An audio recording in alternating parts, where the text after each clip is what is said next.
Mas ahora, Señor, que nos hemos gozado a través de la palabra cantada, ahora, Señor, permite que tu palabra sea expuesta.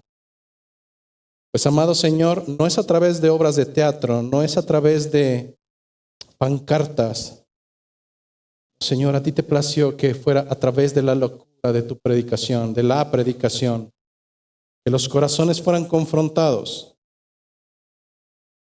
A través de la exposición de tu palabra, Señor, tus ovejas siguen oyendo tu voz y te siguen. Así es que Dios, permite que en esta mañana los corazones se encuentren dispuestos. Que seas tú, Señor, preparando el terreno fértil donde habrá de caer la semilla, sabiendo por anticipado, Señor, que no todas las tierras serán fructíferas, pero ciertamente habrá una donde el fruto se dará no solamente al 30, sino al 60 y al 100 por uno, sabiendo que si tu palabra es como la semilla de la mostaza, de la misma manera que esa semilla crecerá y se expandirá. Ayúdanos, Señor, a dejar de ser oidores olvidadizos para comenzar a ser hacedores de tu palabra. Hoy te lo rogamos, amado Señor, en el nombre de Jesucristo. Amén. Vamos a nuestras escrituras, a la carta epístola primera de Pedro. Vamos a leer nuevamente los 2 versículos que leímos la semana pasada, bajo el entendimiento de que la semana pasada solamente nos dio tiempo para escudriñar un solo versículo, pero dicen las escrituras nuevamente en el nombre de nuestro Señor. Pedro, apóstol de Jesucristo, a los expatriados de la dispersión en el Ponto, Galacia, Capadocia, Asia y Bitinia, elegidos según la presciencia de Dios Padre en santificación del Espíritu, para obedecer y ser rociados por la sangre de Jesucristo, gracia y paz os sean multiplicadas. Tomen sus asientos, por favor.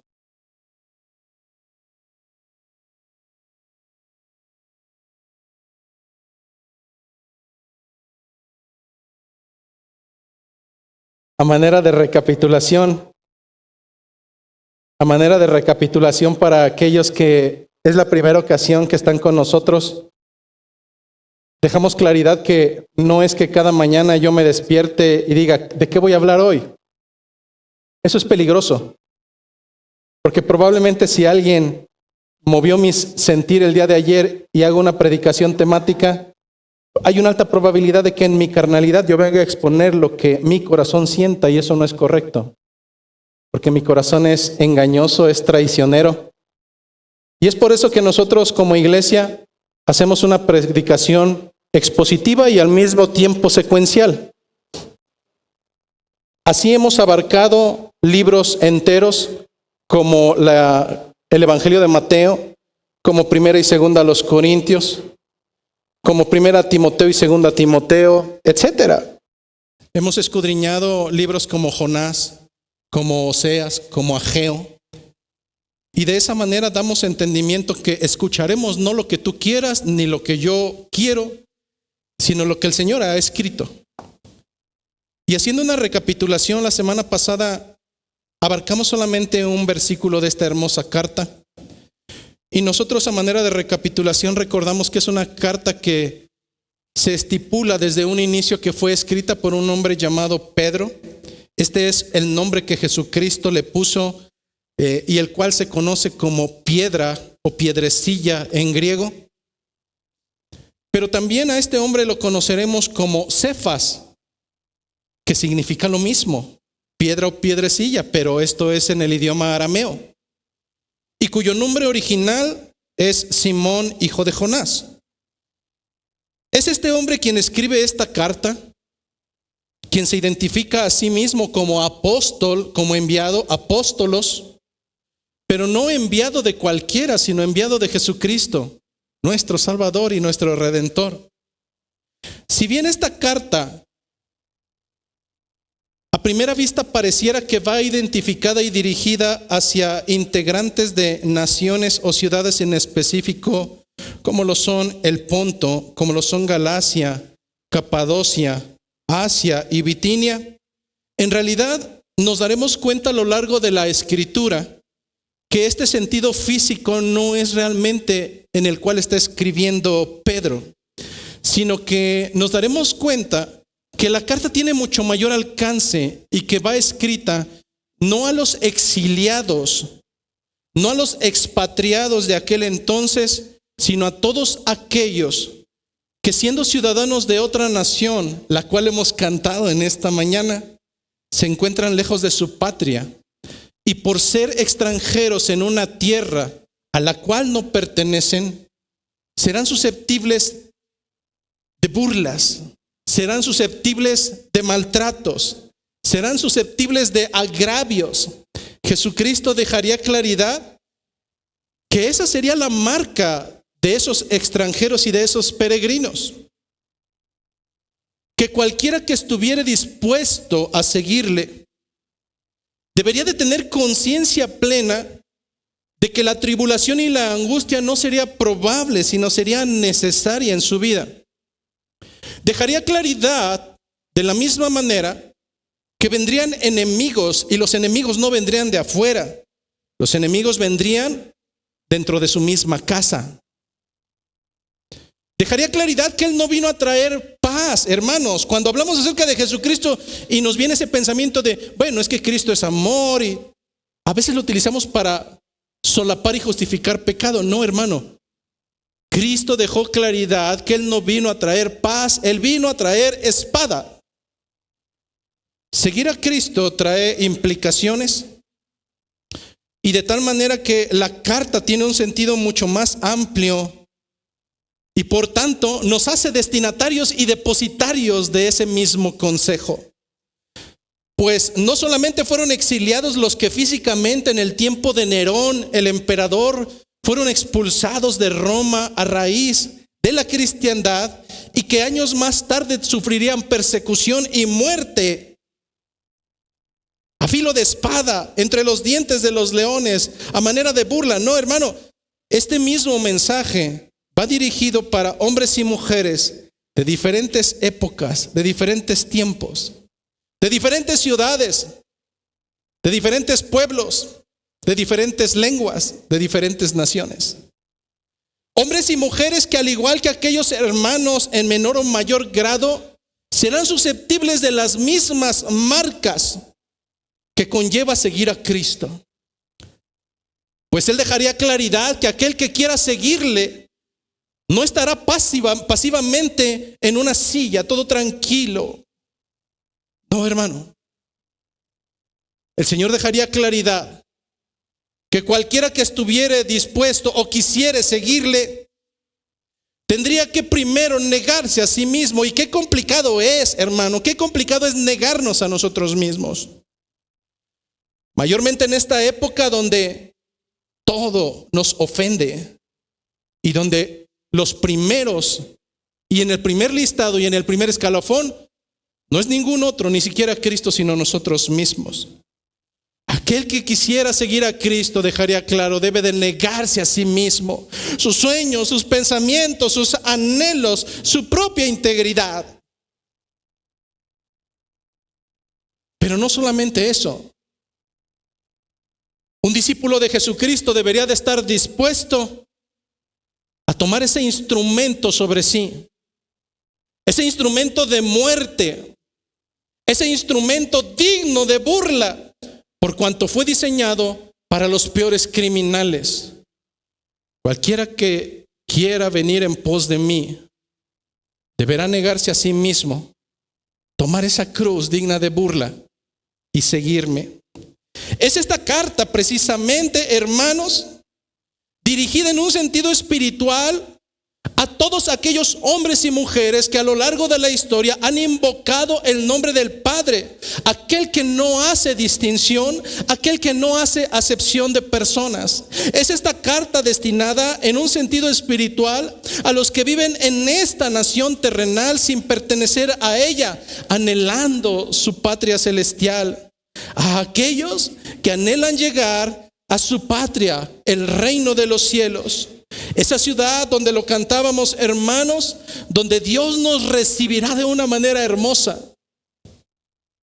Pues no sé cuántas veces en esta tierra has renegado por el sufrimiento, por el maltrato, por la burla, y en ocasiones es bien merecido a causa de tu propio pecado, hermano. Pero cuando viene el sufrimiento como distintivo y evidencia de seguir al Maestro, entonces, hermano, cualquier tribulación, cualquiera, la mayor ofensa que te hayan hecho en esta tierra a causa de Jesucristo, deberá de ser bienvenida, porque será una leve tribulación pasajera.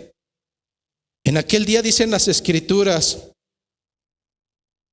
que será Dios mismo limpiándote esas lágrimas. ¿Quién las causó? No sé, pero el Señor las limpiará. Pero además, no tendrás que preocuparte más. Estarás en un lugar donde habrá plenitud de gozo. Piensa en el momento de mayor gozo en tu vida. Eso es insignificante en comparación de la plenitud de gozo que tendremos en los cielos, donde ya no habrá más muerte, no habrá más llanto, no habrá más clamor ni dolor, porque todas esas cosas habrán pasado. Es por eso que a través de esta carta Pedro se dirige a la iglesia de Cristo. Esta carta va dirigida para ti, para recordarte que al ser extranjero fuera de tu patria, las tribulaciones y el sufrimiento no son probables. Si en verdad eres un ciudadano de Cristo, serán necesarias.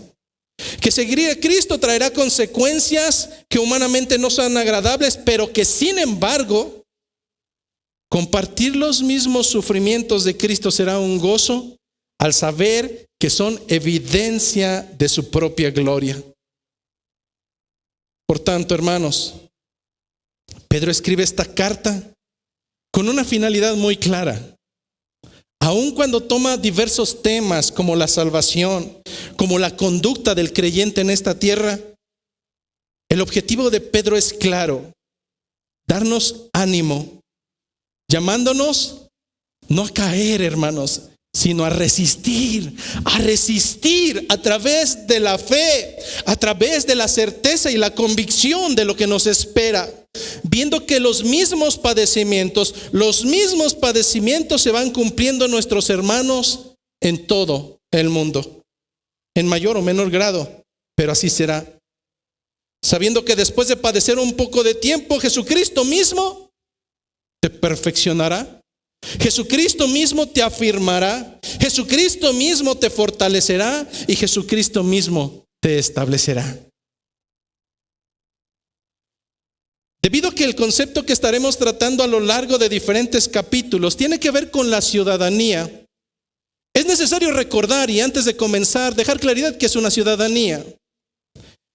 Cuando nosotros hablamos de una ciudadanía, hablamos de una condición otorgada a una persona. Es una condición que es otorgada a una persona al ser miembro de un país. Hablar de que te hayan otorgado una ciudadanía es hablar de que vienen implícito, junto con la ciudadanía, el que te hayan otorgado derechos, pero al mismo tiempo que sea susceptible de obligaciones. Hablar de una ciudadanía terrenal es hablar de que esta ciudadanía es otorgada por un ente al cual nosotros hemos construido, el cual se llama Estado. Pero algo muy curioso es que hay solamente dos maneras en las cuales una persona en este mundo terrenal puede adquirir una ciudadanía. La primera de ellas es por nacimiento. Eres mexicano, tienes esa ciudadanía porque has nacido en esta región. Pero hay una segunda manera, y esta segunda manera es a causa de una resolución positiva cuando una persona la solicita. Y entonces vemos que hay personas que adquieren la ciudadanía mexicana. No son muchos, quiero pensar, pero hay bastantes que apelan a la ciudadanía de otras naciones. Lo primero que tengo que dejar claridad en esta mañana es que la ciudadanía del reino de los cielos es totalmente diferente. Su gobierno es diferente, su rey es diferente y no tiene comparación con ninguno. Hablar de su soberanía es hablar de que Él no tiene otro par al lado suyo, no hay con quien le compares. Pero hablar de la ciudadanía del reino de los cielos, a diferencia de la ciudadanía terrenal, ni la puedes adquirir por nacimiento, ni la puedes adquirir porque tú la solicites. Esta ciudadanía es conferida por la propia voluntad de Dios y la concede a quien a Él le place. En Romanos capítulo 9, versículo 15. En Romanos capítulo 9, versículo 15 encontramos cómo es que Dios dijo a Moisés: tendré misericordia del que yo tenga misericordia, y me compadeceré del que yo me compadezca. Grábate esto, hermano. Así es que no depende. Pastor, ¿qué quiere decir no en el original en griego? No, en el original en griego se traduce como no. Así que no depende del que quiere.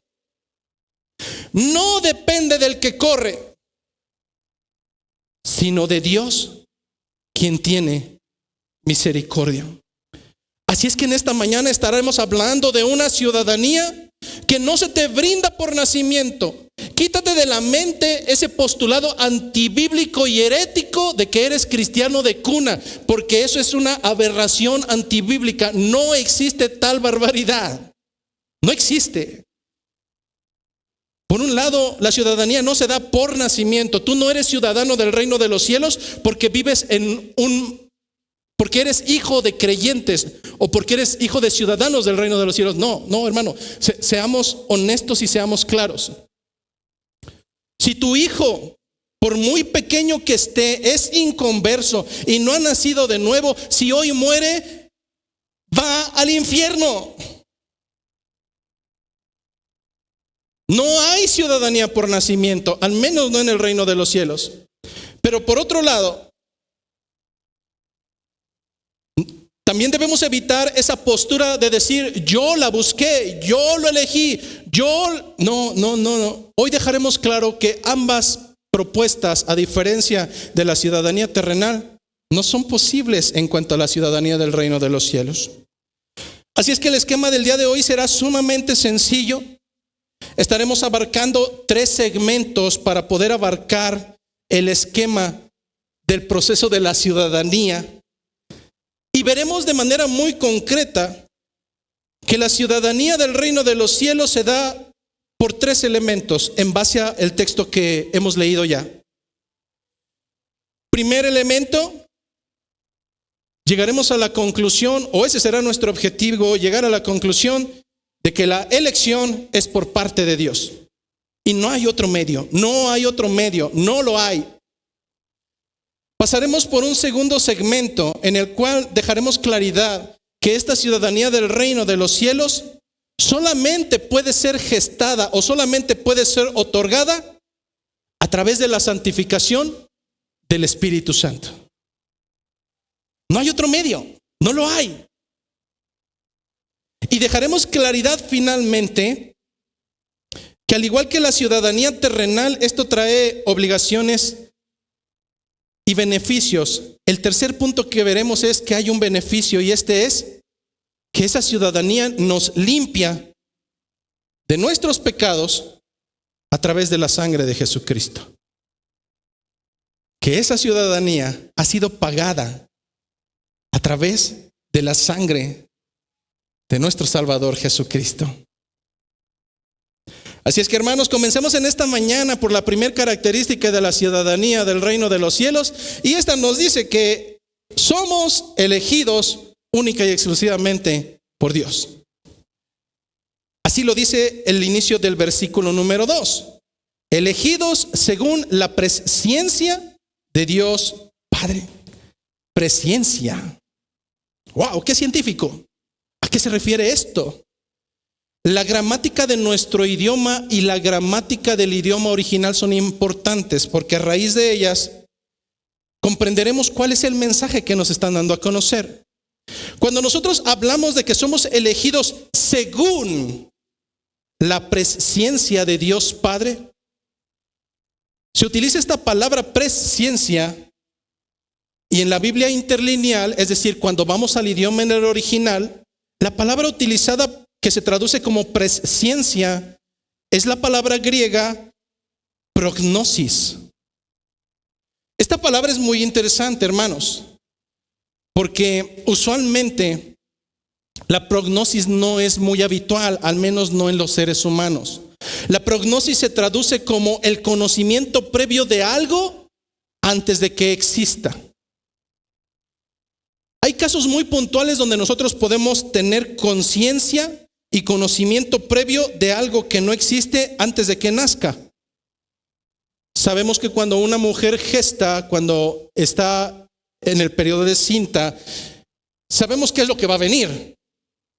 No sabemos cómo será, no sabemos cómo serán sus características, pero de alguna manera tenemos presciencia, tenemos conocimiento previo de algo antes de que exista. Pero en el sentido que lo está utilizando Pedro, nos dice que nosotros somos elegidos según la presciencia de Dios Padre. En otras palabras, lo que nos está diciendo el apóstol Pedro, el apóstol de Jesucristo, es que esta ciudadanía es una elección soberana de Dios y es anticipada, que sucedió antes de que tú nacieras, que esta ciudadanía te ha sido otorgada y que ha sido otorgada antes de que existieras. ¿Cómo puede suceder eso, hermano? ¿Acaso Pedro está un poco mal? ¿O acaso ya van a comenzar a traer doctrinas calvinistas? No, hermano, vamos al fundamento bíblico. Porque no solamente Pedro, sino aún cada uno de los apóstoles enarboló esta misma doctrina. Es Dios quien elige a los suyos con previo conocimiento antes de que nazcan. Nosotros encontramos que fue la misma enseñanza del apóstol Pablo. ¿Dónde encontramos esto? En el libro o carta a los Efesios, capítulo número 1, versículos 3 y 4. Carta a los Efesios, capítulo número 1, versículos 3 y 4. Estas escrituras y enseñanza de Pablo nos dice exactamente lo mismo que Pedro. Bendito sea el Dios y Padre de nuestro Señor Jesucristo, que nos bendijo con toda bendición espiritual en los lugares celestiales en Cristo. Versículo 4. Según nos escogió en Él antes de la fundación del mundo. ¿De qué nos está hablando Pablo? De la misma doctrina de una elección que no es condicionada, que la hace única y exclusivamente Dios y que es previo a que tú incluso hayas nacido. Hablar acerca de esta doctrina no es hablar acerca de conceptos de hombres, es hablar acerca de la enseñanza que encontramos desde el libro de Génesis hasta el libro de Apocalipsis. De manera recurrente encontraremos que Dios no tiene un problema con el concepto de la elección o de la predestinación. No, Dios no tiene ningún problema con ese concepto. Quien tiene el problema es el ser humano y tiene un problema serio con la elección de Dios para salvación. ¿No me crees que esto es un concepto recurrente? Elección incondicional. Cuando decimos incondicional es que no hay una condición. ¿Por qué te eligió Dios? No lo entiendo. No hay una razón. Primer caso. Abraham vivía en Ur de los Caldeos. Es totalmente seguro que antes del llamado de Dios, Abraham y sus hermanos Nacor y Harán sirvieran a dioses paganos, naciones politeístas. Pero lo que vemos a través de las Escrituras es que Dios no llamó ni a Nacor ni a Harán a salir de Ur de los Caldeos. De tres, a Dios le plació, eligió a Abraham. Y no por eso vamos a contender con él. Segundo caso, las Escrituras nos dicen que Dios eligió a Jacob y lo eligió aún antes de haber nacido, cuando estaba en el vientre de su madre, y al mismo tiempo saber que en ese vientre se encontraban Jacob y Esaú. No habían hecho ninguno de los dos ni bien ni mal, cuando ya el Señor había optado por amar a Jacob y aborrecer a Esaú. Elección sin condición. Tercer caso, Jacob tuvo 12 hijos. De esos hijos, a Dios le plació tomar a uno de ellos como aquel que estaría por encima de los demás y sobre el cual se doblegarían cual espigas. No escogió a los 12. De esos 12 escogió a uno solo, y este fue José. Siguiente caso, José tuvo 2 hijos, Efraín y Manasés. La tradición judía determinaba que el que recibiera la bendición de Dios sería el mayor. Mas a Dios no le plació así. Estando Efraín y Manasés, el Señor permitió que fuera bendito Efraín y no Manasés. Eligió y no lo hizo bajo una condicionante. Moisés tuvo un hermano más y tuvo una hermana, pero al Señor le plació elegir a Moisés y no a Aarón. David, eran 7 hermanos, y uno a uno fueron pasando delante del profeta de Dios para saber quién sería el elegido. Y una vez que hubieron pasado todos de ellos, a excepción de David, dijo: ¿acaso no tienes un hijo más? ¿Por qué? Porque el Señor elige a quien a Él le place y lo hace sin ninguna condicionante. Si estos ejemplos no son suficientes y te parece tal vez inconcebible que Dios escoja a hombres imperfectos que más tarde pecarían y de maneras totalmente arbitrarias, antes de que saques el dedo más rápido del oeste para poder señalar la elección incomprensible de Dios, ¿acaso Dios no sabría que ese hombre David cometería adulterio? ¿Acaso no sabría que ese hombre David cometería asesinato indirecto? ¿Acaso no sabría que Abraham mentiría no solamente una, sino en varias ocasiones? ¿Acaso no sabría las imperfecciones de cada uno de ellos? Sí, y aún así al Señor le plació elegirlos no por lo que serían, sino por el puro afecto de su propia voluntad. Si no lo crees, mírate a ti mismo. ¿Por qué te eligió Dios? ¿Acaso no sabría los periodos de tibieza que pasan por tu vida? ¿Acaso no sabría cuántas ocasiones te avergonzarías de Él delante de los gentiles? ¿Acaso no sabría cómo es que en ocasiones tu deleite está más en las cosas del mundo y te llenas de ellas, y las cosas del Dios parecerían tal vez aburridas? Hermano, pero así es Dios. Cuando hacemos la pregunta ¿por qué a mí? En realidad en ocasiones detrás hay una pregunta disimulada de soberbia. No, hermano, no hay nada especial en ti, al contrario. La elección no ha sido por obras. Lo cantábamos el día de hoy. La elección es por gracia. La gracia es un regalo que no mereces, es un regalo con el cual no puedes pagar. Dice el libro de Romanos capítulo 11, versículo 5. Libro a los Romanos capítulo número 11, versículo 5.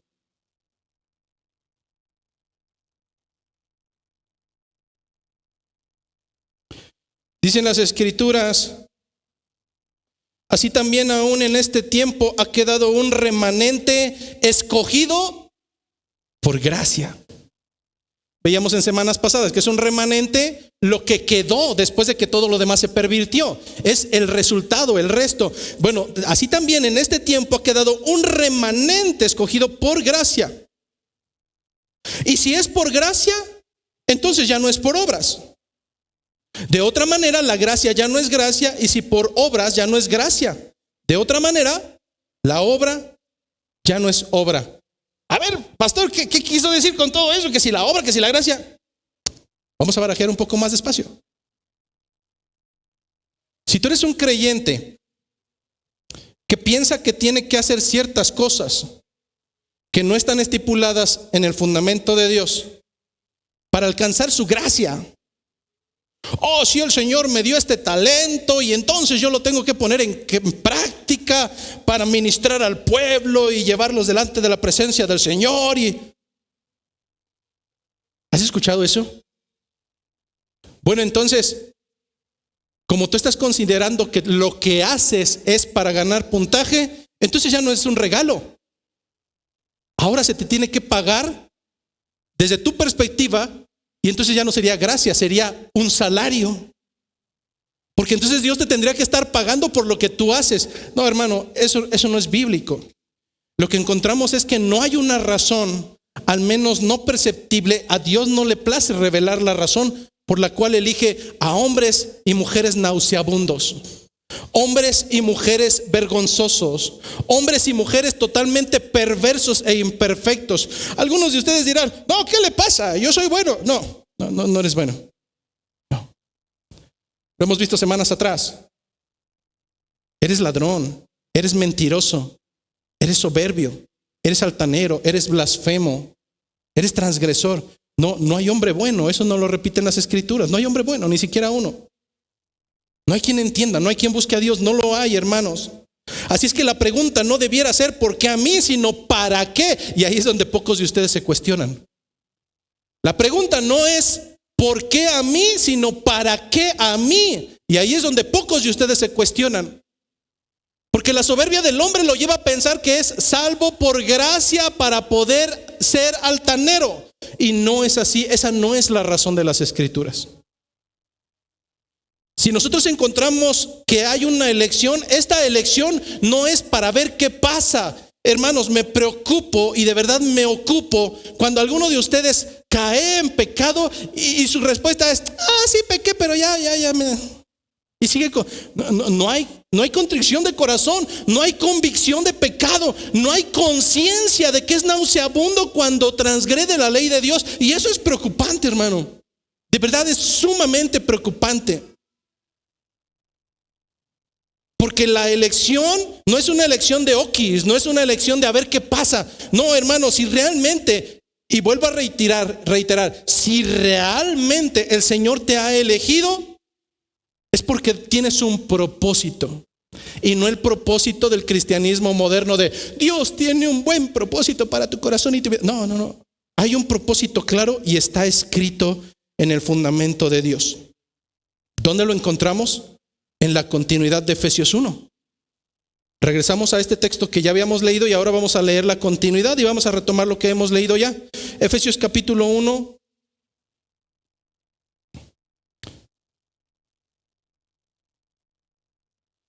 A partir de donde dice, según nos escogió en Él.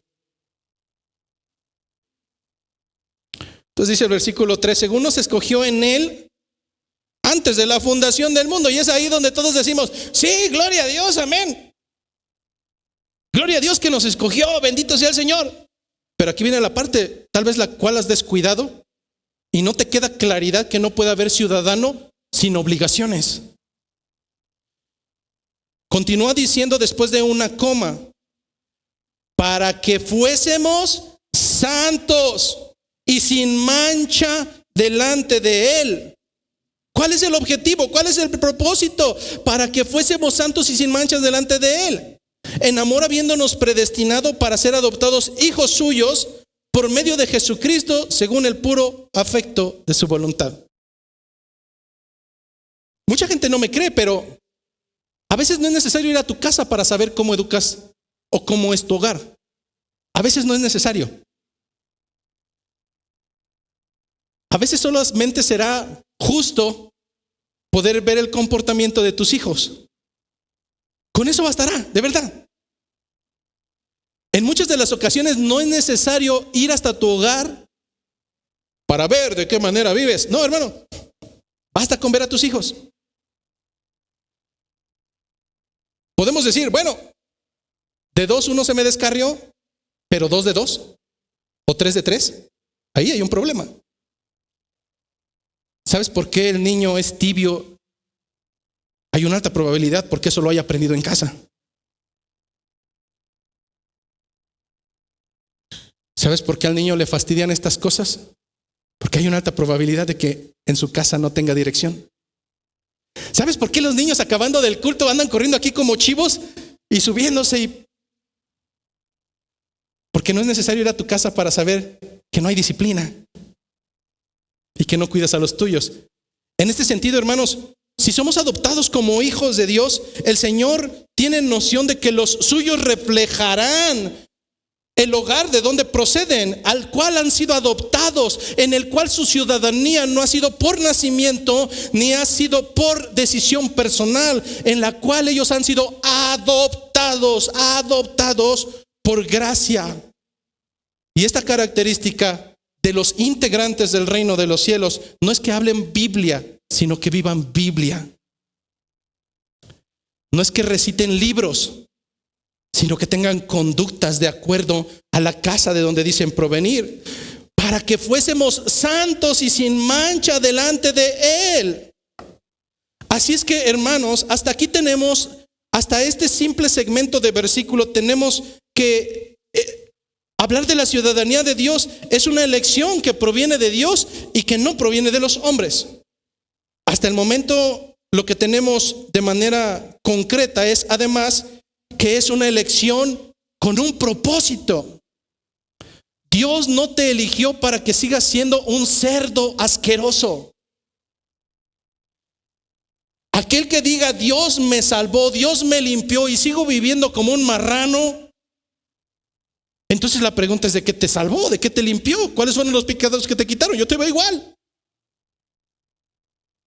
Es una elección que proviene de Dios y no de los hombres. Es una elección con un propósito, y este propósito es que seamos santos y sin mancha delante de Él, lo cual se traduce que hemos sido elegidos para ser apartados del pecado, ser consagrados a Dios y vivir el resto de nuestros días para su servicio.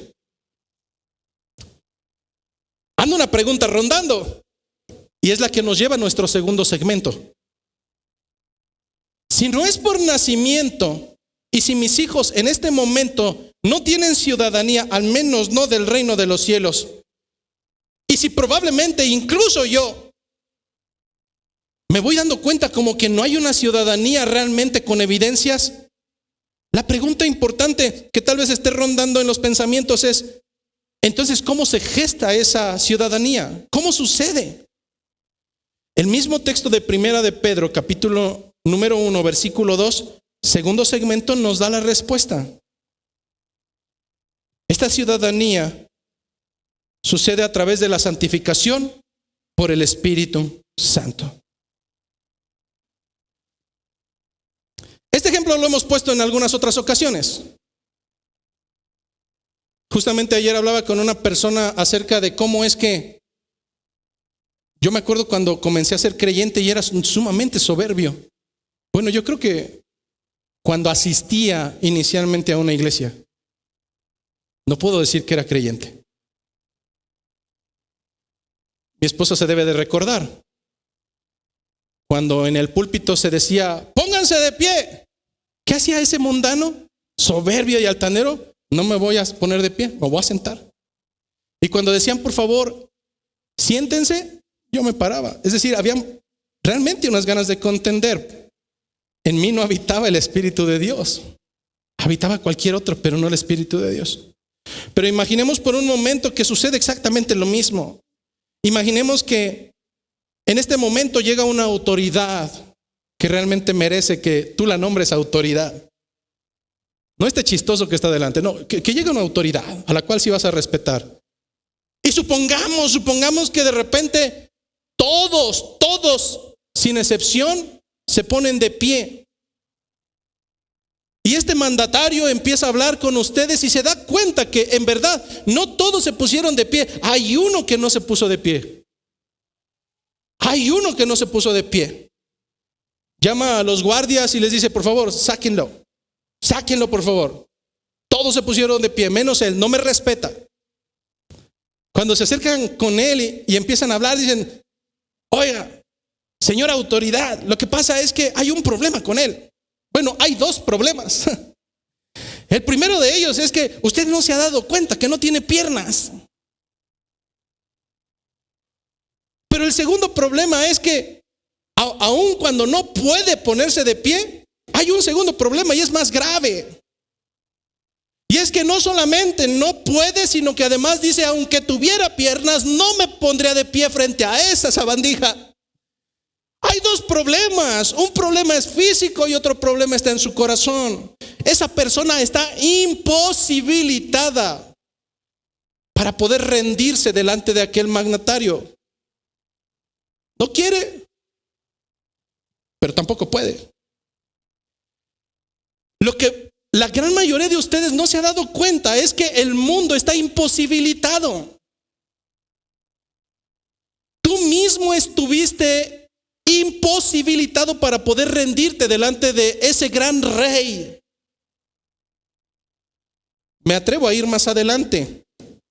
Varios de ustedes que están sentados el día de hoy en este lugar, no escuchando, sino oyendo. Me atrevo a decir que están imposibilitados para poder rendirse delante de ese rey. Por las dos mismas razones por las que ese hombre no se puso delante del mandatario en pie, de la misma manera, varios de ustedes no pueden rendirse delante del rey. Número uno, porque no pueden. No pueden. Están imposibilitados a causa de su pecado. Su pecado les ha convencido de que no hay una razón por la cual rendirse ante ese rey. Están imposibilitados a causa de sus transgresiones, a causa de la soberbia, a causa de la altanería, a causa de vivir con el príncipe de la potestad del aire, al cual llamamos Satanás. Pero no solamente no puedes, sino que no quieres. Tu corazón es de piedra. No importa cuántos años digas que tienes en el evangelio, hay una alta probabilidad que de acuerdo a tus evidencias aún sigas en obscuridad, que aún te encuentres imposibilitado para rendirte delante del Señor. Entonces, ¿cómo es que podemos darnos cuenta de esto? Yo no sé si en alguna ocasión volteé a ver de repente dentro del culto así de reojo. ¿Acaso no te has dado cuenta o no te has preguntado, bueno, ¿por qué este hermanito o congregante que se sienta al lado mío recurrentemente, por qué siempre es tan irreverente durante la predicación? Y con irreverencia decimos, bueno, no guarda silencio, siempre está platicando, o es tan irreverente que incluso le vale queso, no se durmió el día anterior y se aburrió y ya se durmió durante el culto. O es tan irreverente que dice, ay, voy al baño y allá checa el Face, el WhatsApp. ¿Te has preguntado alguna vez por qué son tan irreverentes? La respuesta es sencilla, están muertos. Están incapacitados para poder rendirse delante del rey. Y si hoy mueren, te aseguro que van al infierno.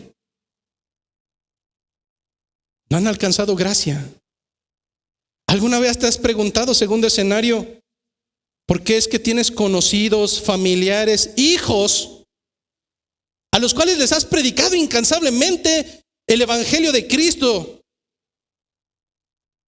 los cuales incluso congregan y parece que no ha amanecido? Y aun cuando dicen, sí, sí creo en Dios, su comportamiento es como alguien que no cree en Dios.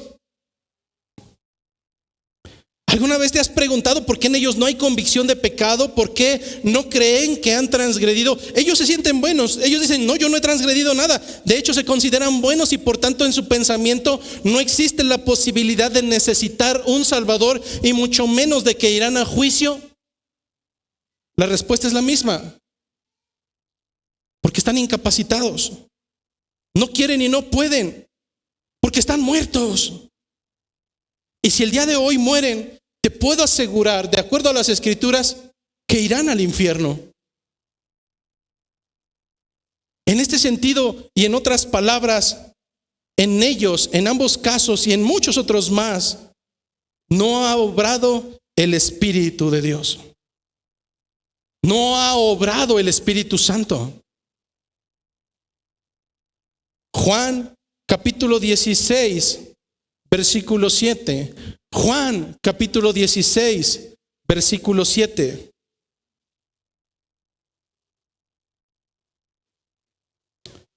Pero yo os digo la verdad, dice Jesucristo. Pero yo os digo la verdad, dice Jesucristo, hablando en el tiempo de los discípulos, de los apóstoles. Os conviene que yo me vaya, porque si no me fuere, entonces el Consolador no vendría a vosotros. Mas si fuere, os lo enviaré. Y cuando Él venga, subraya esto, cuando Él venga, convencerá al mundo de pecado, de justicia y de juicio. Cuando Él venga, convencerá de pecado, de justicia y de juicio. ¿Quién es quien convence?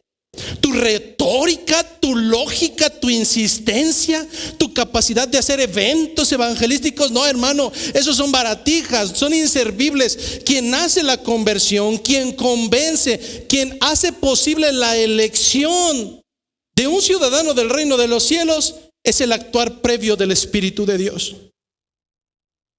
Si el Espíritu de Dios no ha actuado en la vida de un hombre, este seguirá caminando igual.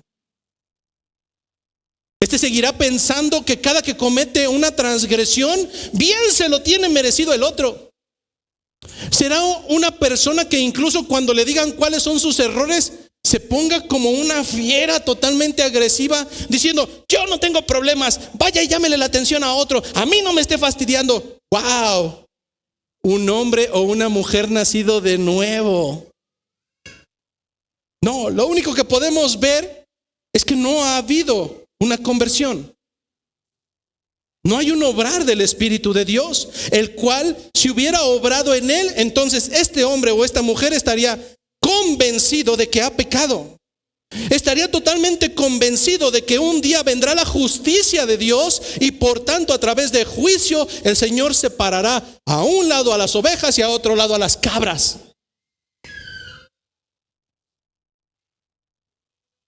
Yo te diría en esta mañana que cambies tus preocupaciones.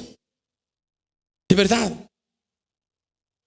Que tu preocupación mayor no sea si el de al lado o los de tu alrededor han sido convencidos de pecado, de justicia y de juicio a través del Espíritu de Dios. No, de verdad cambia tus preocupaciones y comienza por donde sí tienes alcance.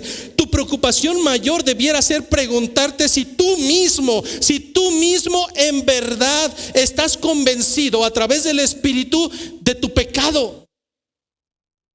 Convencido de la justicia de Dios que vendrá. Y convencido de que el ser pecador traerá juicio. No te preocupes inicialmente por los de alrededor. La pregunta es: ¿has nacido de nuevo? ¿En verdad has sido santificado a través del Espíritu de Dios? Cuando se predica acerca de estos temas, estoy totalmente acostumbrado de que la gente comience a saltar y a empuñar su brazo frente a mi cara y diciendo: ¿usted cómo se atreve? Si usted ni me conoce. Usted no sabe lo que hay en mi corazón. ¿Cómo puede hablar de que yo no soy salvo? No es necesario conocer tu corazón. De verdad, preocúpate. El día viernes hablaban con ustedes un poco recio a las mujeres de Digno. No importa qué tanto hayan aprendido. Si siguen murmurando unas con otras, hay muestra de que no son hijas de Dios. No se preocupen de que ya se salmen en el Salmo 103 del derecho y al revés. Preocúpense porque ustedes siguen yendo de casa en casa mujeres chismosas a llevar división.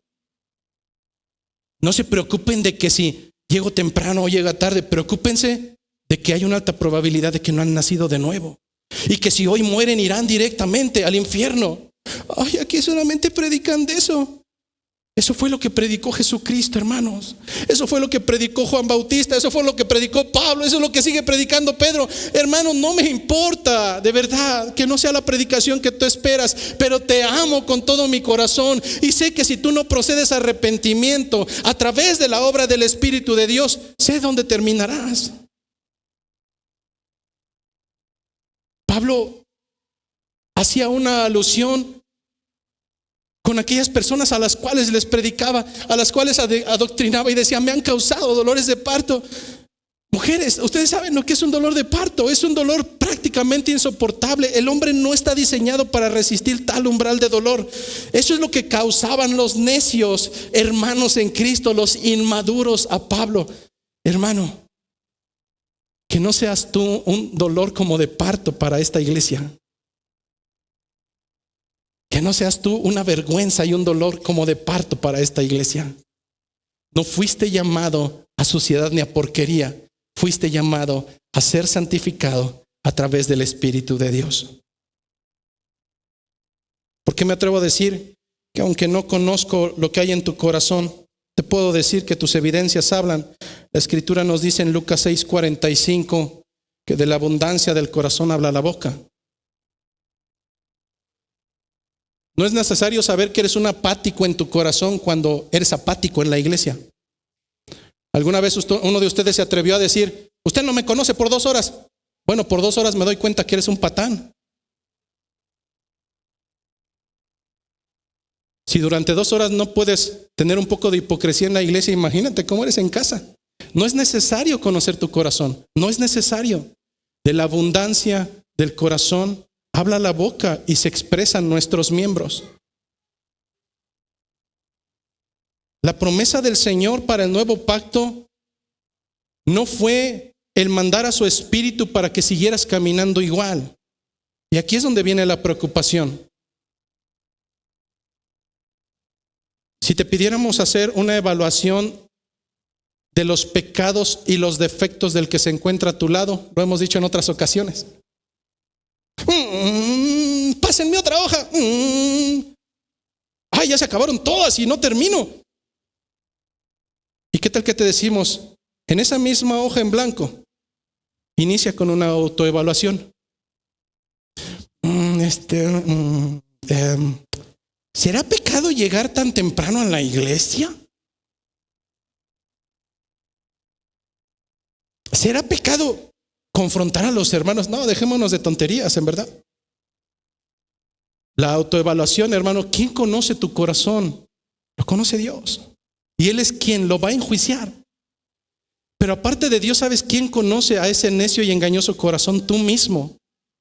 Hermanas, de verdad, ¿acaso no saben ustedes que están murmurando acerca de otra hermana? ¿Creen que ese es un comportamiento de una creyente, de alguien que ha sido lavada a través de la santificación del Espíritu? Hermanos, que deberían de ser hombres, pero que no guían a sus familias y cuyo juicio se encuentra en las Escrituras, que los afeminados no entran al reino de los cielos. A los que les es más fácil tomar el lugar de la esposa. Decide tú. Bueno, ella termina siendo el hombre. ¿Acaso eso no también está penado por el Señor? Comienza por el juicio personal. La pregunta nuevamente vuelve a ser la misma y escudriña en lo más profundo de tu corazón.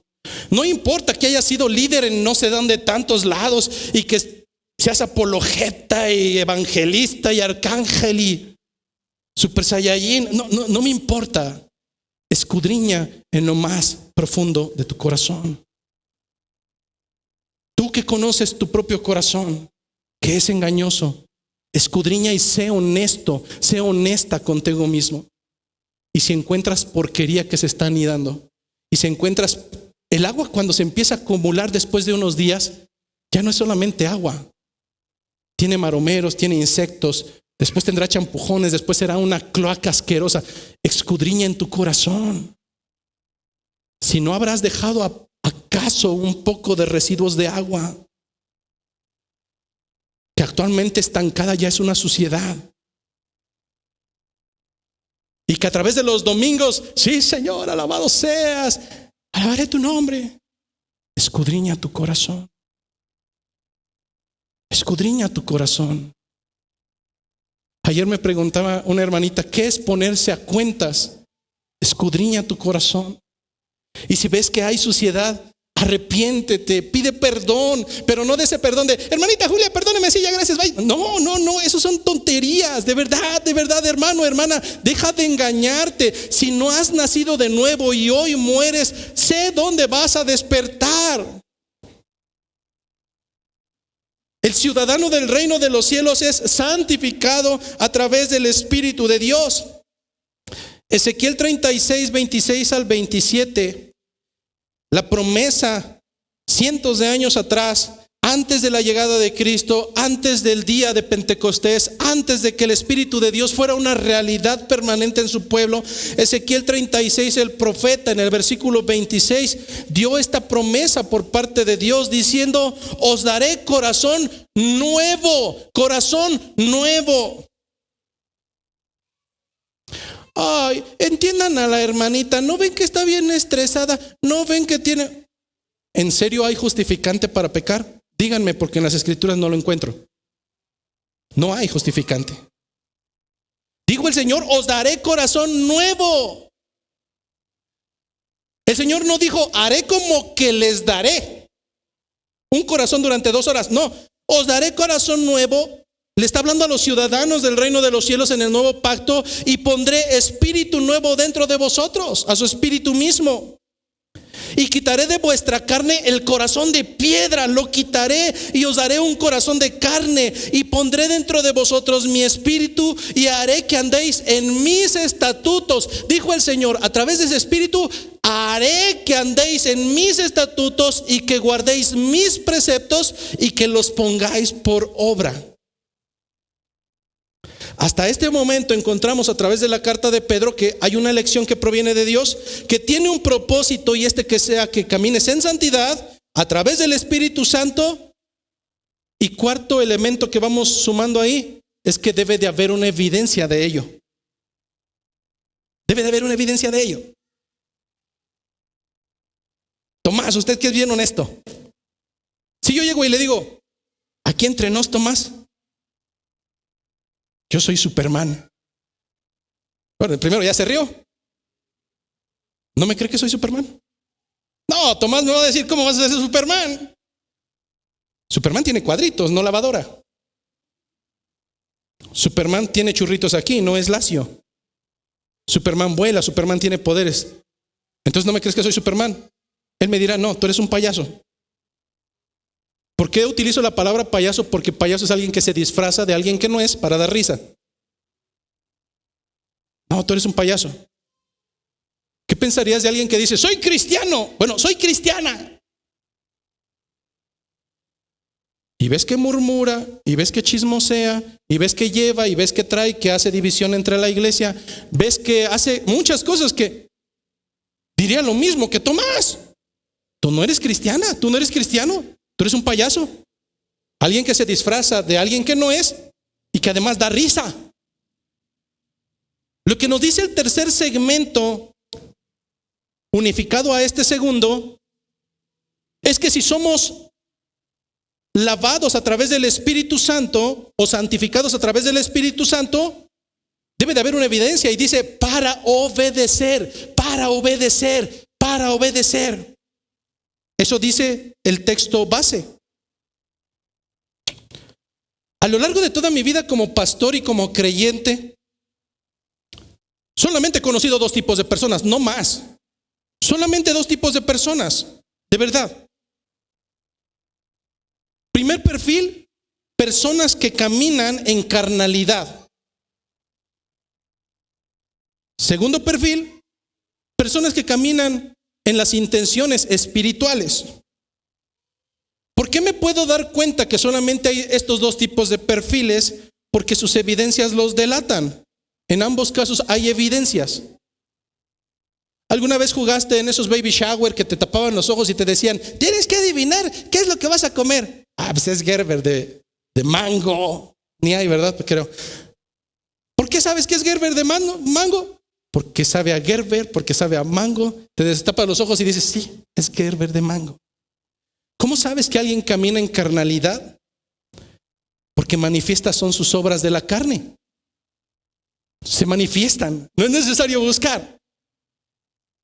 ¿Cómo sabrías que detrás de este púlpito hay no un pastor bíblico, sino un barbaján? ¿Un lobo rapaz?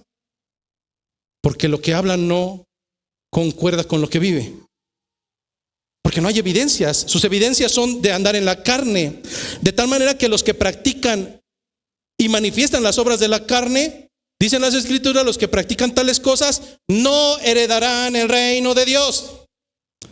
Usted, hermanita, y usted, hermanito, de que, sí, ya lo hice, pero ya perdoné, y a seguir tirando suciedad. No, eso no es así. De verdad, arrepiéntase. Clame por su salvación. Segundo tipo de personas, los que caminan en el Espíritu, de la misma manera que los primeros, se manifiestan sus frutos, el fruto del Espíritu. Aunque la obediencia no se determina o no se nombra dentro de las 9 que se mencionan en Gálatas 5 acerca del fruto del Espíritu, la obediencia también es fruto del Espíritu. De la misma manera que no se enumeraron todas las obras de la carne en Gálatas 5, sino diciendo, y cosas semejantes a estas, que los que practican tales cosas no heredarán el reino de los cielos. Cuando se mencionan 9 del Espíritu, quiero pensar que porque no iba a escribir todas, pero son algunas de las esenciales. Lo que nos está dando a entender Pedro a través de este escrito es que la obediencia es parte de ese fruto que proviene de la intervención divina del Espíritu Santo. Esta no es la enseñanza de Pedro, esta es la enseñanza de Dios a través de la revelación escrita. Obediencia. Usualmente, ¿sabes por qué se va la gente de esta iglesia cuando empieza a congregar? Y usualmente, aquí entre nos, es porque vino muy propositivo o muy propositiva, o porque quería que las cosas se hicieran como su anterior iglesia. Eso nunca me lo he explicado. ¿Por qué salen de Egipto y llegan aquí y anhelan Egipto?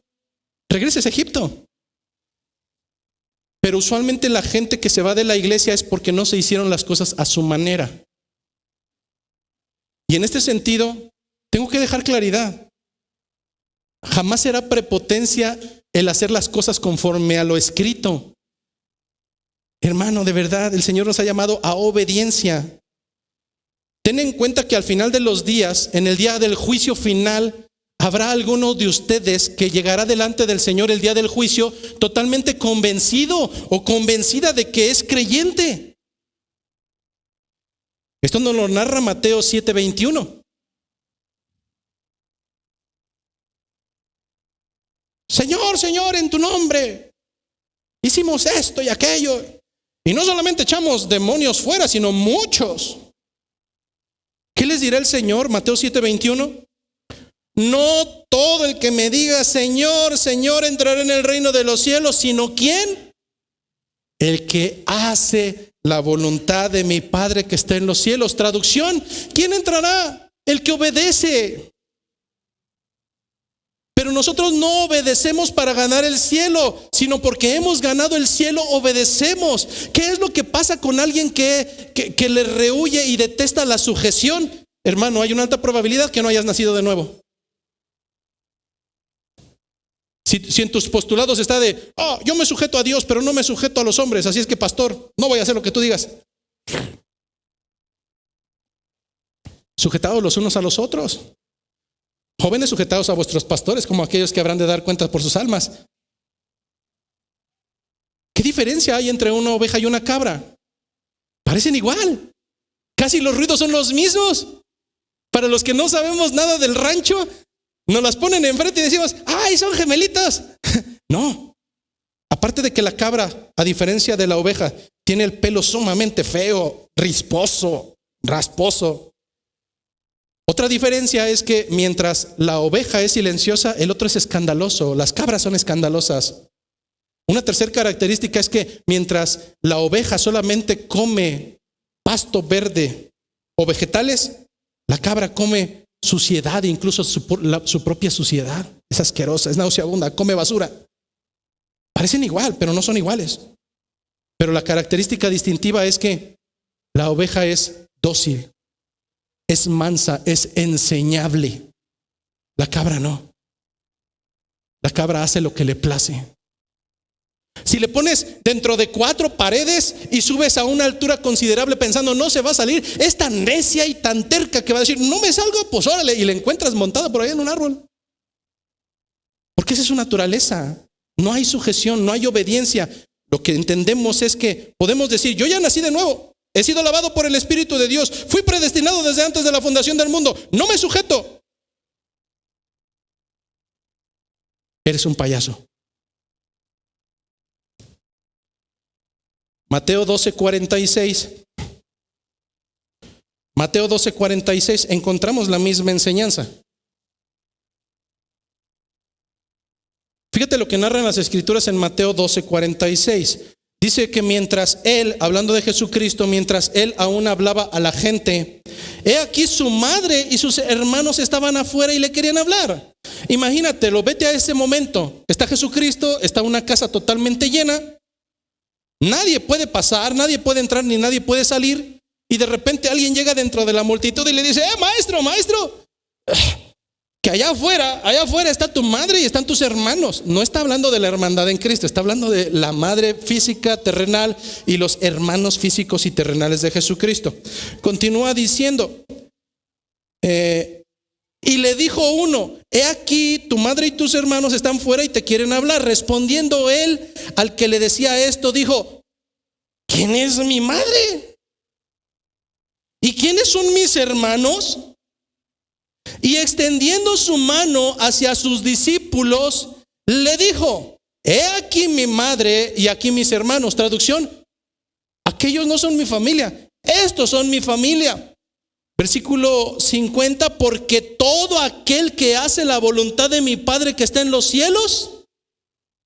Traducción, todo aquel que obedece de acuerdo a la predestinación, de acuerdo a la santificación, debe de ser obediente. Es la característica, porque todo aquel que hace la voluntad de mi Padre que está en los cielos, ese es mi hermano, y ese es mi hermana, y esa es mi madre. ¿Dónde están las cabras en este versículo? En ningún lado.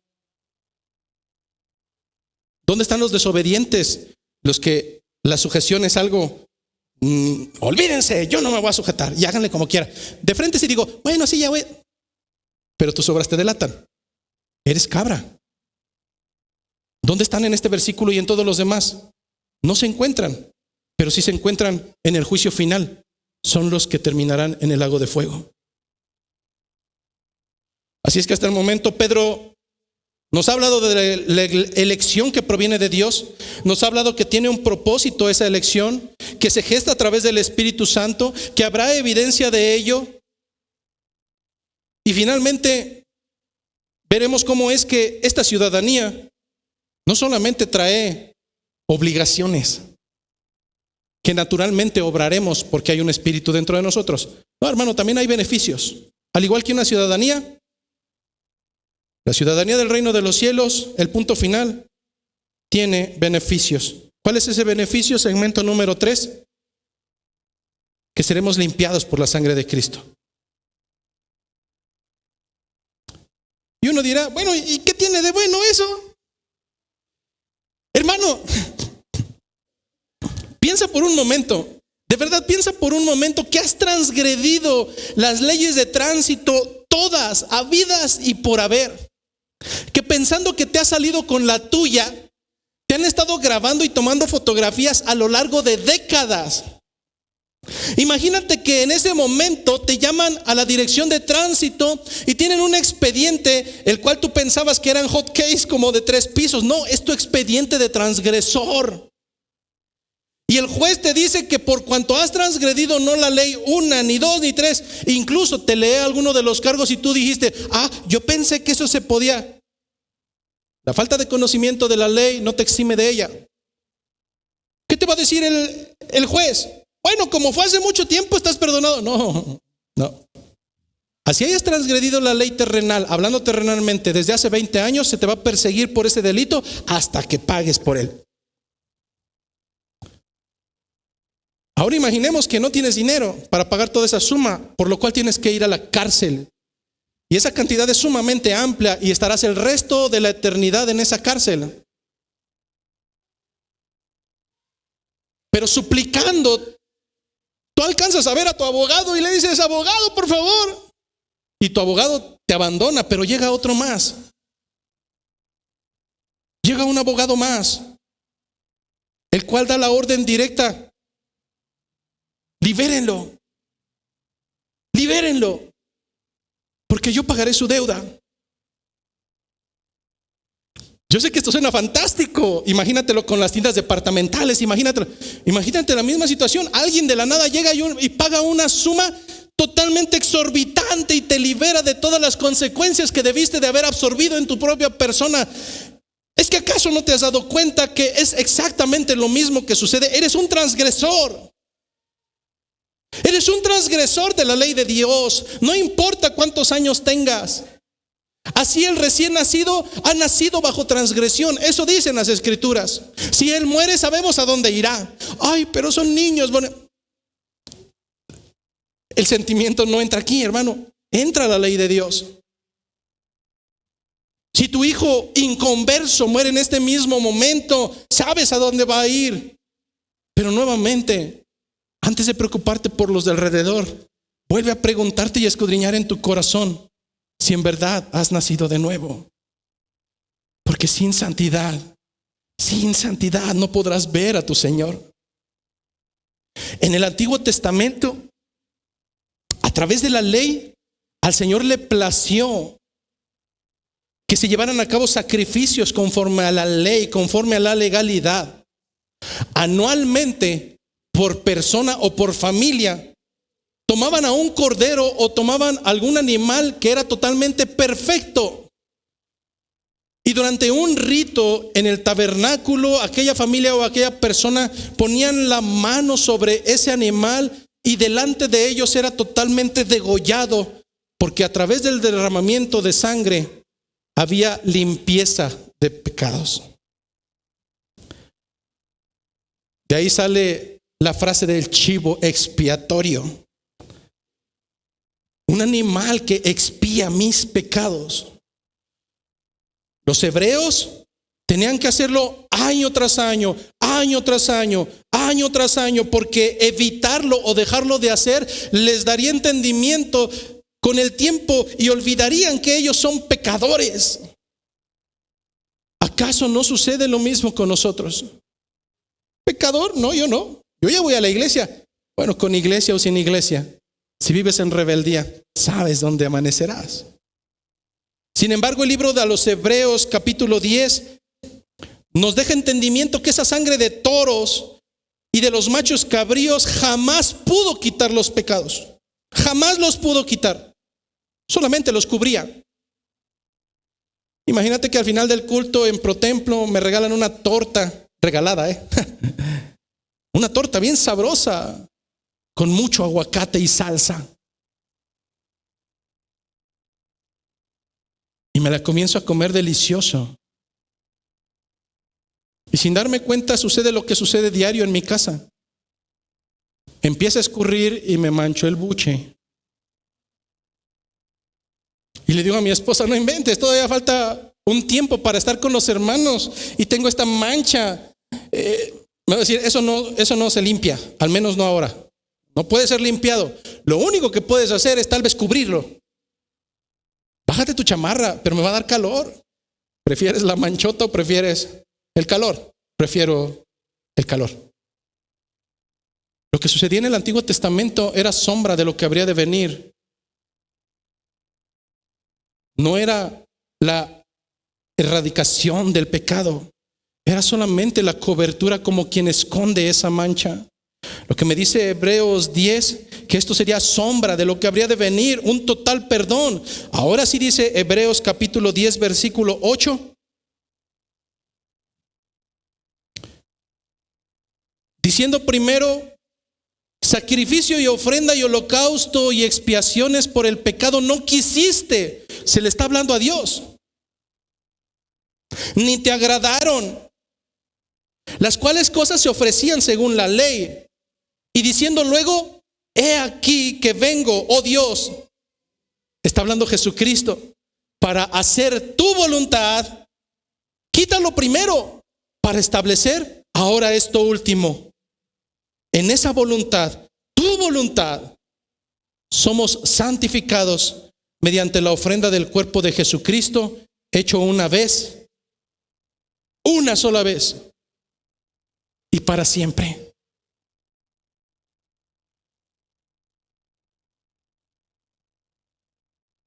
Mientras los sacerdotes ministraban día tras día con un sacrificio que no podía limpiar los pecados, ahora se nos da un hermoso pero Cristo, habiendo ofrecido una vez y para siempre un solo sacrificio, hermanos, un solo sacrificio a precio de sangre, se ha sentado a la diestra de Dios, esperando hasta que sus enemigos sean puestos por estrados de sus pies. Porque con una sola ofrenda, dice Hebreos 10:12, 14, porque con una sola ofrenda hizo perfectos para siempre a los santificados. Quiero culminar dejando claridad que el hecho de que un mensaje se encuentre en la Biblia no quiere decir que ese mensaje es para cualquiera que la abra. Alguna vez te platiqué que estando en una institución militar, estábamos cientos de jóvenes ahí.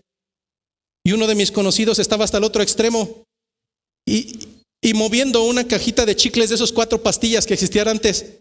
Le hacía así y yo, sí. Y lo aventó.